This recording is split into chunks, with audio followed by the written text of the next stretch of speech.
امام بخار صحیح البخاری کے محدث کی وفات کی آخری داستان امام محمد بن اسماعیل بخاری رحمہ اللہ کو اپنی زندگی کے آخری حصے میں نہایت کٹھن آزمائشوں سے گزرنا پڑا مشرق عالم اسلام کے بعض حکمران ان کے علمی وقار اور اصولی کردار سے ناخوش تھے خصوصاً نیشاپور بخارا اور سمرقند میں حالات ان کے لیے دن بدن مشکل ہوتے چلے گئے ان آزمائشوں کی ایک بڑی وجہ یہ تھی کہ امام بخار نے حکمرانوں کے بچوں کو محلوں میں جا کر پڑھانے سے صاف انکار کر دیا تھا ان کا دو ٹوک موقف تھا علم کے پاس آیا جاتا ہے علم دروازوں پر نہیں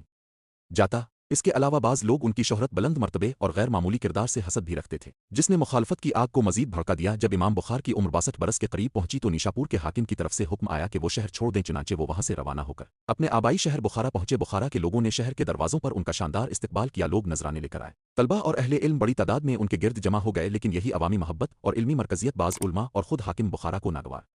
گزری چند ہی عرصے بعد نیشاپور کے حاکم کے دباؤ میں آ کر بخارا کے حاکم نے بھی امام بخار کو شہر چھوڑنے کا حکم دے دیا یہ حکم اتنا اچانک اور سخت تھا کہ انہیں اپنی کتابیں تک سمیٹنے کی مہلت نہ دی گئی امام بخار شہر سے نکل آئے اور 3 دن تک شہر کے باہر ایک خیمے میں مقیم رہے وہیں اپنی کتابیں ترتیب دیتے رہے اور اس سوچ میں ڈوبے رہے کہ اب کہاں کا رخ کریں بالآخر انہوں نے سمرقند جانے کا ارادہ کیا مگر شہر میں داخل ہونے کے بجائے اس کے قریب ایک گاؤں خرتنک میں اپنے رشتہ داروں کے ہاں قیام فرمایا اس وقت ان کے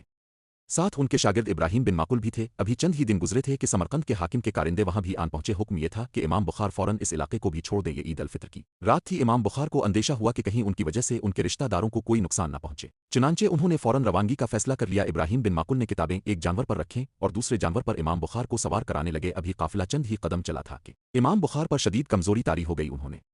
چند لمحے آرام کی درخواست کی راستے کے کنارے بیٹھ گئے اور کچھ ہی دیر میں ان پر نیند کا غلبہ آ گیا جب ابراہیم بن معقل نے انہیں جگانا چاہا تو دیکھا کہ امام بخار اس دنیا سے رخصت ہو چکے تھے یوں امام بخاری رحمہ اللہ کا وصال شوال 256 ہجری عید الفطر کی رات راستے کے کنارے جلاوطنی کی حالت میں ہوا وہ 62 برس سے زائد عمر پا چکے تھے اور شہر در شہر نکالے جانے کے باوجود علم اور وقار کے علم کو آخری سانس تک بلند رکھے رہے